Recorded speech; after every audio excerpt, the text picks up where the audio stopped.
سبح لله ما في السماوات وما في الأرض وهو العزيز الحكيم. هو الذي أخرج الذين كفروا من أهل الكتاب من ديارهم لأول الحشر ما ظننتم أن يخرجوا وظنوا أنهم مانعتهم حصونهم من الله فأتاهم الله من حيث لم يحتسبوا وقذف في قلوبهم الرعب يخربون بيوتهم بأيديهم وأيدي المؤمنين فاعتبروا يا أولي الأبصار. ولولا أن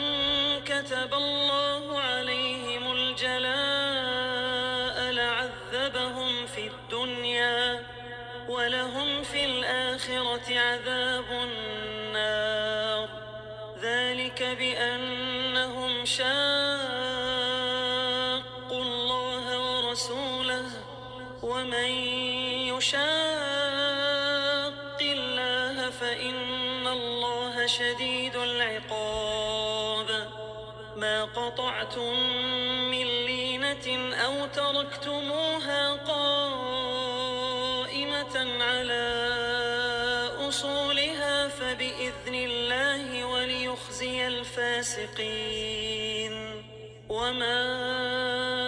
أفاء الله على رسوله منهم فما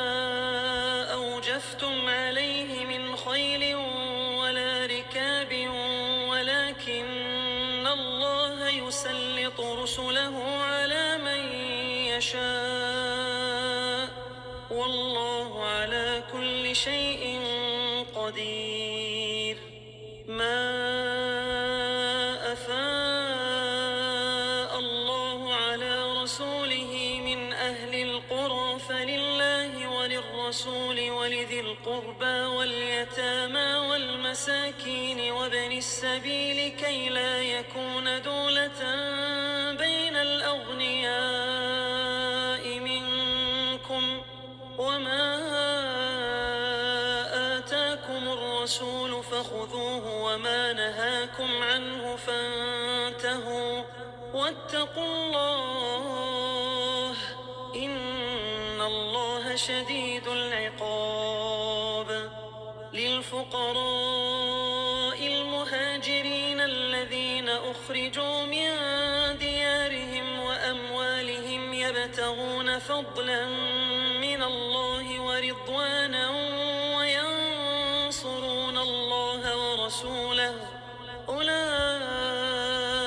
هم الصادقون.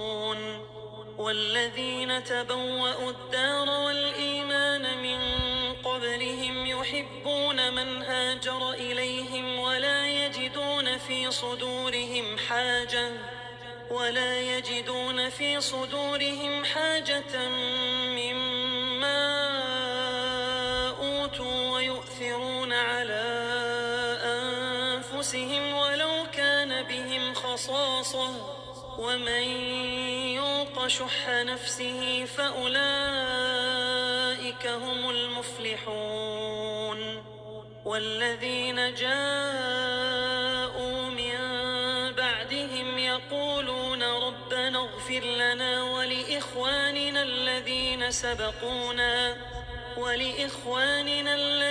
سبقونا بالإيمان ولا تجعل في قلوبنا غلا للذين آمنوا ربنا إنك رؤوف رحيم.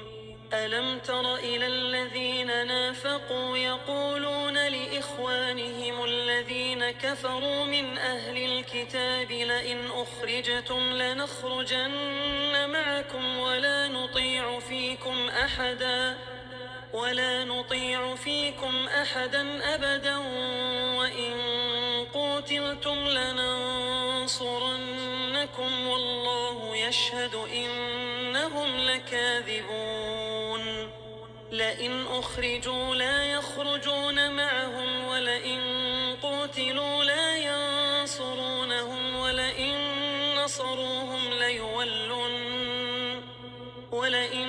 نصروهم ليولن الأدبار ثم لا ينصرون لأنتم أشد رهبة في صدورهم من الله ذلك بأنهم قوم لا يفقهون لا يقاتلونكم جميعا إلا في قرى محصنة أو من وراء جدر بأسهم بينهم شديد تحسبهم جميعا وقلوبهم شتى ذلك بأنهم قوم لا يعقلون كمثل الذين من قبلهم قريبا ذاقوا وبال أمرهم ولهم عذاب أليم كمثل الشيطان إذ قال للإنسان اكفر فلما كفر قال إني بريء منك إني أخاف الله رب العالمين فكان عاقبتهما أنهما في النار خالدين فيها وذلك جزاء الظالمين يا أيها الذين آمنوا اتقوا الله ولتنظر نفس ما قدمت لغد واتقوا الله إن الله خبير بما تعملون ولا تكونوا كالذين نسوا الله فأنساهم أنفسهم أولئك هم الفاسقون لا يستوي أصحاب النار وأصحاب الجنة أصحاب الجنة هم الفائزون لو أنزلنا هذا القرآن على جبل لرأيته خاشعا متصدعا من خشية الله وتلك الأمثال نضربها للناس لعلهم يتفكرون هو الله الذي لا إله إلا هو عالم الغيب والشهادة هو الرحمن الرحيم هو الله الذي لا إله إلا هو الملك القدوس السلام المؤمن المهيمن العزيز الجبار المتكبر سبحان الله عما يشركون هو الله الخالق البارئ المصور له الأسماء الحسنى يسبح له ما في السماوات والأرض وهو العزيز الحكيم